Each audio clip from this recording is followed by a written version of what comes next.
Good morning, dear students. Let's continue a new journey at online platform. So जैसा कि आपको पता है कि एएस इंग्लिश क्लब आपको लास्ट 15 इयर्स से कंटिन्यूअसली जो है मैं ऑफलाइन में बच्चों को पढ़ाता आया हूँ। अलग अलग कई सारे सेक्शंस जैसे grammar, communication, writing sections, literature और सारे अलग अलग इंटरव्यूज की प्रिपरेशन जैसे एसएसबी इंटरव्यूज, पीपी रिटेशंस, एसआरटीज और सारी चीजें आप लोगों को कराई जाती है। तो चलते हैं, ये सारी चीजें आज तक तो ऑफलाइन में हुई थी। बच्चे बहुत दिनों से इंतजार कर रहे थे कि एएस इंग्लिश क्लब यानी डॉक्टर अमित सोनी कब आते हैं ऑनलाइन पे। तो आज की आपकी पहली सेशंस में ले रहा हूं ऑनलाइन प्लेटफॉर्म पे। Let's begin a new journey. चलो न्यू जर्नी स्टार्ट करते हैं डीएस सुनो। तो आज मैं आपको बताऊंगा कुछ बेसिक इंपॉर्टेंट चीजें इंग्लिश के बारे में जो आपको बहुत ही अच्छा लगने वाला है। तो डियर स्टूडेंट्स, एक छोटी सी चीज यानी कि एक स्पून भी हम खरीदते हैं मार्केट से तो हमें पता होता है कि इस स्पून का क्या करना है, इससे क्या निकालना है, या इसको घर में बस ऐसे ही रख देना किचन में ले जाकर के कि घर को म्यूजियम बना देना है अनायास कोई भी चीज खरीद करके।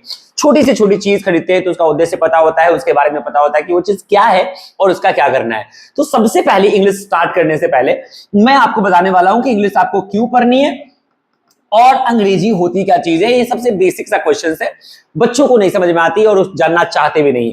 तो हम स्टार्ट करते हैं जीरो नहीं -1 से। अक्सर बच्चे हमारे पास आके कहते हैं कि सर हमें अंग्रेजी में कुछ नहीं आती, तो आप ना जीरो से स्टार्ट करना।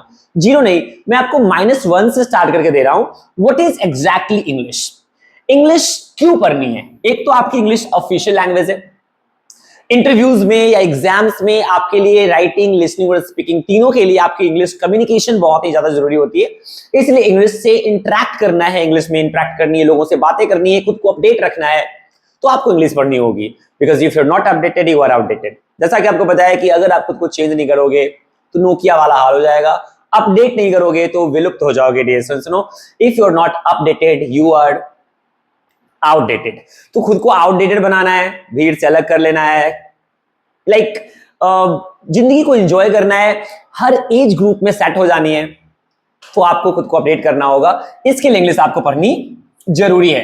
अक्सर हमारे ऑफलाइन क्लासेस में बच्चे, लेडीज आते हैं हमारे यहाँ, सीनियर मेल और फीमेल दोनों स्टूडेंट्स आते हैं हमारे यहाँ, और वो उनसे मैं पूछता हूँ कि अक्सर आपको क्यों पढ़नी है। तो कई लोगों का सर बच्चों के साथ कम्युनिकेट नहीं कर पा रहा हूँ, या उठना बैठना ऑफिस में है तो जिन लोगों के साथ, तो कलीग्स लोगों के साथ कम्युनिकेट नहीं कर पा रहा हूँ, यानी बातचीत, स्टेटस, लोगों के साथ उठना बैठना, उसके लिए अंग्रेजी बहुत ज्यादा जरूरी है। खुद को अपडेट करने के लिए अंग्रेजी बहुत ज्यादा जरूरी है।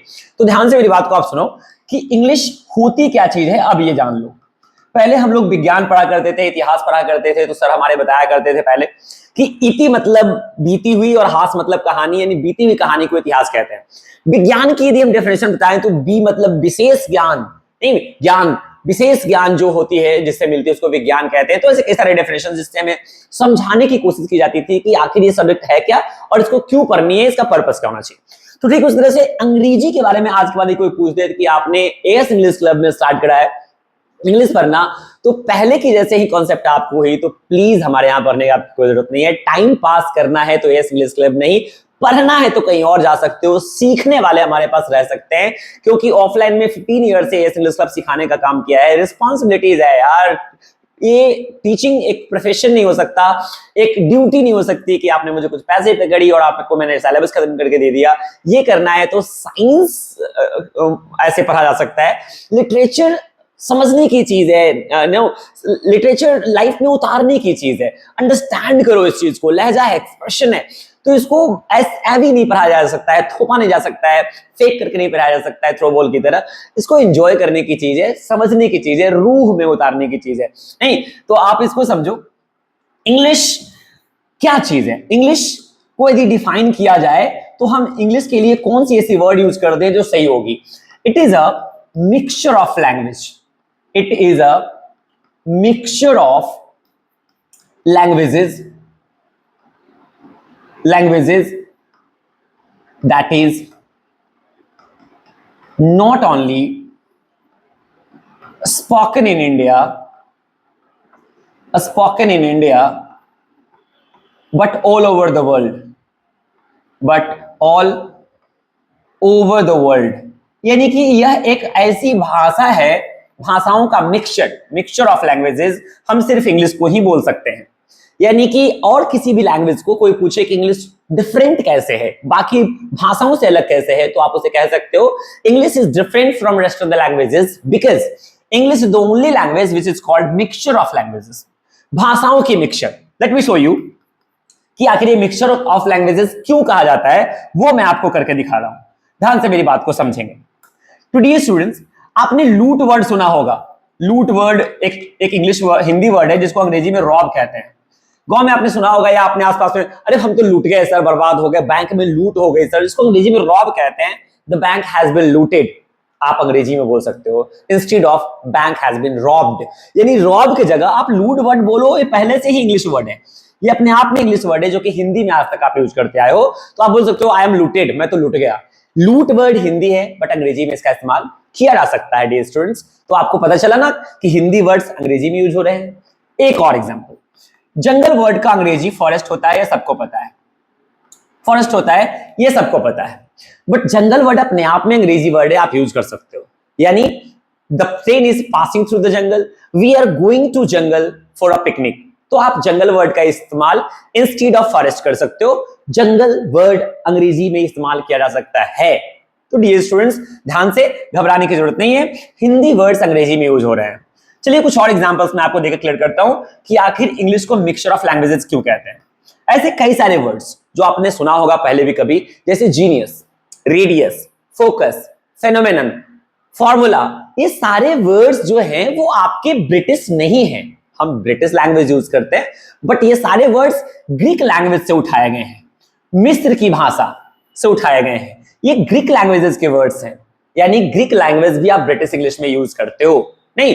ऐसे कई सारे वर्ड्स हैं जैसे टेम्पस, जिससे टेंस वर्ड का फॉर्मेशन होता है, ये वर्ड लैटिन वर्ड है। तो Latin word, Greek word, British तो हम यूज करते हैं, हिंदी भी वर्ड्स यूज करते हैं, संस्कृत से कई सारे वर्ड्स डायरेक्ट उठा करके अंग्रेजी में यूज किए जाते हैं। सो दिस इज डन, इससे साबित होता है कि English is a mixture of language. तो डिस्कस आज के बाद आपको डेफिनेशन पता चल गया होगा कि इंग्लिश को मिक्सचर ऑफ लैंग्वेज कह सकते हैं, यानी कि एक प्रॉपर डेफिनेशन आपको मिल गई। तो डिस्कस आज के बाद इंग्लिश को डिफाइन आप प्रॉपर तरीके से करेंगे, ये बनाएगा आपको बाकियों से अलग। तो डियर स्टूडेंट्स, जीरो किसको कहते हैं? लोग कहते हैं जीरो से स्टार्ट करते हैं, तो जीरो ये है अंग्रेजी का। नहीं, बेसिक्स जानो, मतलब अंग्रेजी को पहले पहचानो, देन आफ्टर बाकी चीजों के बारे में बात करें कि अंग्रेजी में क्या क्या चीजें हमें पढ़नी है। कुछ चीजें मैं आज आपको बताता हूं जो बिल्कुल नया होगा, बिल्कुल अलग कर देगा आपको दूसरों से। एक कंप्लीट बेहतरीन सा लेक्चर आपकी होगी। हर भाषा की, हर लैंग्वेज की या हर सब्जेक्ट की एक फादर लोग कह देते हैं कि केमिस्ट्री का फादर लैबोइजियर, हिस्ट्री का फादर हेरोडोटस, अरस्तु जो कि सिविक्स के फादर और बायोलॉजी के फादर कहे जाते हैं। अगर आपसे कोई पूछ दे father of English, father of English, तो आप क्या बोलने वाले हो?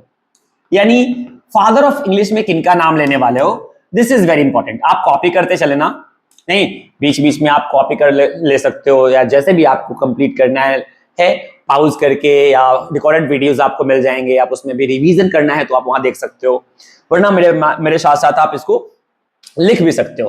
फादर ऑफ इंग्लिश में एक व्यक्ति का नाम आता है Geoffrey Chaucer. Geoffrey Chaucer, this is Geoffrey Chaucer साहब जो है वो हमारे फादर ऑफ इंग्लिश रहे। फादर ऑफ इंग्लिश का मतलब इंग्लिश लिटरेचर। सोचने वाली बात है कि एक बच्चा जब जन्म लेता है तो पहले वो व्याकरण नहीं सीखता है कि नाउन सीखो, प्रोनाउन सीखो, उसके बाद आप बोलना सीखो। ऐसा नहीं होता है, आपको पता है कि सबसे पहले वो लैंग्वेज सीखता है, कुछ भी बोलना सीखता है, माँ माँ पा पा ऐसा करता है।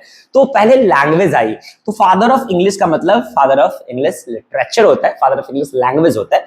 तो वो है जियोफ्रे चाउसर साहब को हम क्या कहते हैं? Father of English literature. इनका जन्म 1340 ईस्वी में माना जाता है और 1400 ईस्वी में इनकी डेथ हो जाती है। बीसी मतलब बिफोर क्राइस्ट। वेल, तो आपने अभी दो बेहतरीन चीजें सीखी। इंग्लिश किसे कहते हैं वो जाना, फादर ऑफ इंग्लिश किसे कहते हैं आपने वो भी देख लिया। वेल, तो लैंग्वेज तो मैं आपको सिखाने वाला हूं ही, how to speak, how to deliver the dialogues, how to form the sentences. इस बेसिक लेक्चर में कंप्लीट बेसिक टू कम्पिटिटिव आप जाएंगे, कंप्लीट बेसिक ग्रामर्स के साथ साथ कंप्लीट कम्युनिकेशंस की लेक्चर आपको दी जाएगी।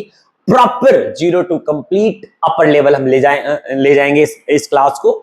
तो डियर स्टूडेंट्स, आगे बढ़ते हुए मैं आपको बताना चाहता हूं कि इंग्लिश ग्रामर क्या चीज होती है और ग्रामर क्या चीज होती है, क्योंकि मैं आपको पढ़ाने वाला हूं इंग्लिश ग्रामर एंड कम्युनिकेशन। तो कम्युनिकेशन और ग्रामर की प्रैक्टिस जो है वो आप करने से पहले ये तो जान लो कि ग्रामर होती क्या चीज है। तो ग्रामर का डेफिनेशन देते समय आपको मैं बता दूं कि ग्रामर क्या चीज होती है। Well dear students, grammar is it is an architecture. It is an architecture of languages. यह भाषाओं की एक आर्किटेक्चर बनावट होती है that teaches us how to speak and write correctly.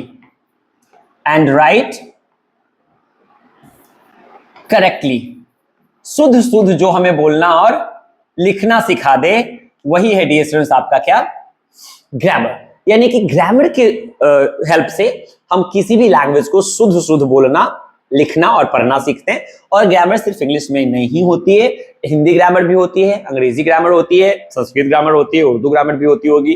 तो डियर स्टूडेंट्स, ये सारे लैंग्वेजेस के अलग ग्रामर्स होते हैं, तो उतनी सारी चीजें हम आपको पढ़ने के लिए मेरे पास तो आए नहीं होंगे। तो मैं आपको सिर्फ पढ़ाने वाला हूं इंग्लिश ग्रामर। तो इंग्लिश ग्रामर क्या होती है? English grammar is a book. English grammar is a book that teaches us how to speak and write English correctly. तो चलते हैं डियर स्टूडेंट्स, कुछ आप लोगों को मैं पिक्चराइजेशन की तरीके से, पिक्चर्स की तरीके से एक एक चीज आपको मैं समझाने की कोशिश करता हूं। तो ये आ गया हमारा, ये स्टार्ट होगा आपकी हिस्ट्री ऑफ इंग्लिश का एक हमारे पास सेक्शन है, जहां आपको मिलती है कंप्लीट इलेबोरेशन ऑफ ये, दिस इज डन। तो आपको मैंने क्या क्या बता दिया? आपको मैंने ये बता दिया डियर स्टूडेंट्स की हिस्ट्री ऑफ इंग्लिश में इंग्लिश को मिक्सचर ऑफ लैंग्वेजेस बोलते हैं, which is not only spoken in India but all over the world. Father of Geoffrey Chaucer को आपने देख लिया, फादर ऑफ इंग्लिश लिटरेचर कहे जाते हैं ये। फादर ऑफ इंग्लिश लिटरेचर यहां आप मेंशन कर दो, फादर ऑफ इंग्लिश लिटरेचर आप यहां मेंशन कर दो, ताकि आपको कंफ्यूजन ना हो, क्योंकि मैंने आपको बताया कि सबसे पहले हम लिटरेचर सीखते हैं, उसके बाद ग्रामर सीखते हैं। वेल उसके बाद बर्थ इनका 1340, मृत्यु इनको 1420 में माना जाता है, ये मैंने आपको ऑलरेडी डिस्कस किया है। वेल उसके बाद डियर स्टूडेंट्स, मैंने आपको बताना है ध्यान से, ये आपका है विलियम बुलोकर साहब। विलियम बुलोकर साहब कौन थे? तो डियर स्टूडेंट्स, विलियम बुलोकर, इन्होंने ग्रामर की उत्पत्ति, यानी कि सबसे पहले ग्रामर जिन्होंने ढूंढा, ग्रामर जिन्होंने खोजा, मेहनत इन्होंने करी, टेंशन हम भुगत रहे हैं, बट कोई नहीं डियर स्टूडेंट्स, यदि इन्होंने ग्रामर की उत्पत्ति, ग्रामर की खोज ना की होती तो आज आप इतने बेहतरीन तरीके से अंग्रेजी नहीं बोल पाए होते। क्योंकि हमारे यहाँ अंग्रेजी बोलने की बात होती है, अंग्रेजी सीखने की जब बात होती है, तो बच्चे लोग आके कहते हैं हमारे पास, सर बिना ग्रामर के नहीं सीख लेंगे।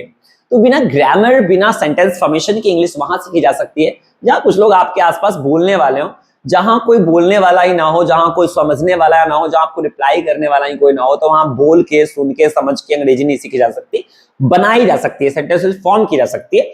उसके लिए हमें ग्रामर पढ़ना है, उनमें इनका बहुत बड़ा हाथ रहा, डिस्टेंस पूरा शरीर ही रहा, हाथी क्या नहीं। इन्होंने आपको ग्रामर स्टार्ट करके दिया, बट फिर भी इनको फादर ऑफ इंग्लिश ग्रामर नहीं कहा गया, क्योंकि जन्म देने वाले से ज्यादा पालने वाला होता है। जैसे अगर हम एग्जाम्पल से आपको मैं समझाऊं तो वही बहुत ही बेहतरीन सी एग्जाम्पल जाते हैं कि देवकी और वसुदेव ने श्री कृष्ण का जन्म हुआ, बट जब देवकी और वसुदेव का नाम जितने लोग जानते हैं उससे कहीं ज्यादा लोग नंद और यशोदा का नाम जानते हैं, क्योंकि पालना जो हुआ, नर्चरिंग जो हुई, वो यशोदा और नंद बाबा के हाथों से हुई श्री कृष्ण की। तो ग्रामर की उत्पत्ति तो इन्होंने कर दिया, बट इन्होंने, लिंडले मुरे साहब ने हमें ग्रामर के रूल्स और ग्रामर का प्रमोशन किया, रूल्स सिखाए, तो इन्हें फादर ऑफ इंग्लिश ग्रामर कहा गया। फादर ऑफ इंग्लिश ग्रामर कहा गया, जिनका जन्म और डेथ आपको लिखी हुई है। ये जो हमारे विद्वान व्यक्ति हैं, विलियम शेक्सपियर साहब, ये जो है, ये बॉलीवुड के आमिर खान जी हैं। ये साल में एक मूवीज बनाते हैं और ये फेमस हो जाता है। मतलब विलियम शेक्सपियर ने कुछ ही काम किए बट बहुत ही ज्यादा नाम रहा इनको। कई बार तो फादर ऑफ इंग्लिश ग्रामर के रूप में विलियम शेक्सपियर को देख लिया जाता है। तो आज मैं गलतफहमी आपको दूर कर दूं, विलियम शेक्सपियर कोई फादर ऑफ इंग्लिश ग्रामर या इंग्लिश नहीं थे। इन्हें फादर ऑफ मॉडर्न प्रोज कह सकते हैं। प्रोज का मतलब कहानियां। जितनी भी कहानियां आज मॉडर्न एज में आप पढ़ते हैं, उनके फादर के तौर पे आप विलियम शेक्सपियर को याद कर सकते हैं। इनका जन्म 26 अप्रैल को 1564 ईस्वी में और डेथ 23 अप्रैल 1616 ईस्वी में हुई। विलियम शेक्सपियर के बारे में यदि आप कुछ और भी इंटरेस्टिंग चीजें जानना चाहते हो तो मैं बस बता के निकल रहा हूं इनके बारे में। ये जब 18 साल के थे तो 22 वर्ष की महिला एनी हैथवे से इन्होंने शादी की। पिक्चर देख सकते हैं, नहीं, एनी हैथवे से शादी की, जिसमें शादी के बाद उनके पहला बच्चा जो हुआ, जिसका नाम रखा गया, आप देख सकते हो, विलियम शेक्सपियर जो है 8 ब्रदर्स हुए। और विलियम शेक्सपियर ने 18 साल में शादी की, 22 वर्ष की महिला से, एनी हैथवे से शादी की इन्होंने। पहला बेटा जो था उनका हैमनेट जो 11 वर्ष की आयु में उसकी मृत्यु हो गई। उसके बाद जुड़वा बच्चे उनको हुए, जूडिथ और सुसाना। नहीं, वो रहे, बहुत मेहनती थे बेचारे। नहीं, उसके बाद जो है अपनी प्रोफेशनल लाइफ में वो आए। प्रोफेशनल लाइफ में अगर हम बात करते हैं कि आखिर उन्होंने ग्रामर में किया क्या क्या है, लिटरेचर में क्या क्या किया है, नहीं, तो लिटरेचर में उन्होंने 154 सोनेट्स लिखे। 154 सोनेट्स मतलब क्या होता है? 154 सोनेट्स का मतलब है, एक सोनेट का मतलब होता है 14 लाइन की कविता, 14 लाइन्स पोयम, 14 लाइन्स पोयम, यानी कि ऐसी कोई भी कविता जिसमें 14 लाइनें हो उसको हम एक सोनेट कहते हैं। और ऐसे उन्होंने 154 सोनेट्स लिख दिए। 30 छोटी छोटी कहानियां, 38 स्टोरीज, 2 लॉन्ग नैरेटिव स्टोरीज उन्होंने लिखे, डियर स्टूडेंट्स। और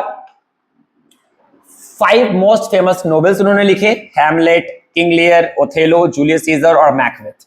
आप रिलेट करना, ये हैमलेट उनकी नोवेल है और हैमनेट जो है, हैमनेट उनके बेटे का नाम है हैमनेट, और हैमलेट जो है उनका एक लिखा हुआ नोवेल है। तो कंफ्यूज नहीं करना, एक हेलमेट भी होता है जो सर पे लगाते हो आप। तो हेलमेट, हैमनेट नहीं, और हेलमेट हैमलेट उनकी नोवेल, हैमनेट उनका बेटा, और हेलमेट जो आप पहनते हो। तो कंफ्यूजन थोड़ी सी तो है, बट आप ध्यान रखोगे तो चीजें क्लियर रहेगी। तो ये थी आपकी कंप्लीट बेसिक ग्रामर का लेक्चर, नहीं, जो आपको जानना जरूरी था। तो डियर स्टूडेंट्स, उसके बाद क्या करना है हमें? आपको मैंने ग्रामर का डेफिनेशन ऑलरेडी बताया और इंग्लिश ग्रामर का डेफिनेशन ऑलरेडी बताया है, नहीं, जो कि आपके स्क्रीन पे भी है। आप इसको कॉपी कर नहीं किए तो कॉपी कर सकते हो। Let me zoom it out. ये आपका है कंप्लीट। तो आज के इस कंप्लीट लेक्चर में मैंने आपको क्या क्या दिया है वो सोचो। इंग्लिश क्या होता है मैंने वो बताया, इंग्लिश के ऊपर मैं आपने वो सीखा। इंग्लिश कब से इंग्लिश की उत्पत्ति हुई, तो कोई पूछ दे तो आप कह देना कि इंग्लिश की उत्पत्ति 16th सेंचुरी में हुई। यानी 16th सेंचुरी में ग्रामर पढ़ना शुरू किया हम लोगों ने पहली बार। लैंग्वेज उससे पहले से है। 16th सेंचुरी में किसने? तो फादर ऑफ ग्रामर किसे कहते हैं? तो नाम आया, स्टार्ट तो इन्होंने कर दिया था 6th सेंचुरी में ग्रामर की, but father of English grammar किन्हें कहते हैं? तो लिंडले मूरे साहब को कहते हैं। लिंडले मूरे साहब जो है वो फादर ऑफ इंग्लिश ग्रामर कहलाए। विलियम शेक्सपियर ने क्या क्या किया है वो सामने आपके स्पष्ट लिखी हुई है। आप इसको पॉज करके जैसे करना चाहते हैं लिख सकते हैं, कॉपी कर सकते हैं, और आज की इस बेसिक लेक्चर को हमेशा दिमाग में रख सकते हैं। ये -1 था, 0 नहीं, -1 से स्टार्ट किया हमने लेक्चर को। आई होप कि आपको समझ में आएगी बातें, क्योंकि फ्लोर से नहीं। अब अगर यदि बिल्कुल आपको प्रॉब्लम है, कुछ नहीं समझ में आती है, रीस्टार्ट करना चाहते हैं, तो आपकी ये लेक्चर आपके लिए बहुत इंपॉर्टेंट है। यहां से आपकी अंग्रेजी स्टार्ट होनी चाहिए, क्योंकि बेसिक चीजें जो है वो बहुत इंपॉर्टेंट है। इस क्लास का आपके एग्जाम से या कहीं कोई पूछे या ना पूछे, आपका कॉन्सेप्ट के लिए, आपकी पर्सनल कॉन्सेप्ट के लिए लेक्चर बहुत इंपॉर्टेंट थी। क्योंकि अगर आप किसी चीज को जानते ही नहीं है, अंग्रेजी नहीं जानते हैं, फादर कहां से उठ करके आया, किस सेंचुरी में सबसे पहले अंग्रेजी बोली गई, किसने अंग्रेजी ग्रामर बनाया, कब बनाया, अगर ये कुछ चीजें आप नहीं जानते हो, कहीं कोई पूछ दिया तो दिक्कत होगी। और एक खालीपन सा रह जाता है कि आपने अंग्रेजी के इंट्रोडक्शन नहीं समझी, इसके बारे में कुछ बेसिक इन्फॉर्मेशन कंटेंट नहीं करी। तो आज के बाद ये प्रॉब्लम भी खत्म हो जाएगी। आई होप कि आपको ये चीजें समझ में आएगी। मैं हमेशा कोशिश करता हूँ डिस्टेंस की कुछ नई चीजें बच्चों को सिखाया जाए। अगर रोज आपको कुछ नई चीजें मैंने नहीं दी, रोज कुछ नयापन आपको नहीं मिला क्लासरूम में, तो समय बर्बाद हो जाती है। आई होप कि आप इस चीज को समझेंगे। एंड फर्दर कल मैं स्टार्ट कर दूंगा इस लेक्चर को जो है बेसिक सेंटेंस फॉर्मेशन से, जिसमें हम लेटर से स्टार्ट करेंगे एकदम जीरो से, letter, word, sentence, parts of sentences and kinds of sentences, और बिल्कुल नई टॉपिक्स। रोज जैसे आपको आज कुछ चीजें नहीं पता चली होगी, वैसे ही रोज के लेक्चर में अगर मैंने कुछ नया नहीं बताया, नया नहीं मिला, तो आप मुझसे क्वेश्चन कर सकते हो। अगर आप कंप्लीट सेशन जो आपकी 35-40 मिनट्स की चलने वाली है, उस लेक्चर में अगर मैंने कुछ चीजें आपको नई नहीं बताई, तो आप मुझे कमेंट बॉक्स में जरूर लिख के बताना कि सर आज आपने कुछ नई नहीं सीखी। मगर रोज अगर आपने कुछ नई चीजें सीख करके गए, तो समझना कि आपका काम सक्सेसफुल हो गया। आज की 1 घंटे की लेक्चर जो आपकी होगी, ऑलमोस्ट 1 घंटे, जो 40 मिनट्स के अराउंड होगी, सफल हो गई। टाइम इन्वेस्ट जो आपने किया वो कंप्लीट हो गया। I hope we'll meet again in next class. Love you with the new things. Stay connected with the English Club.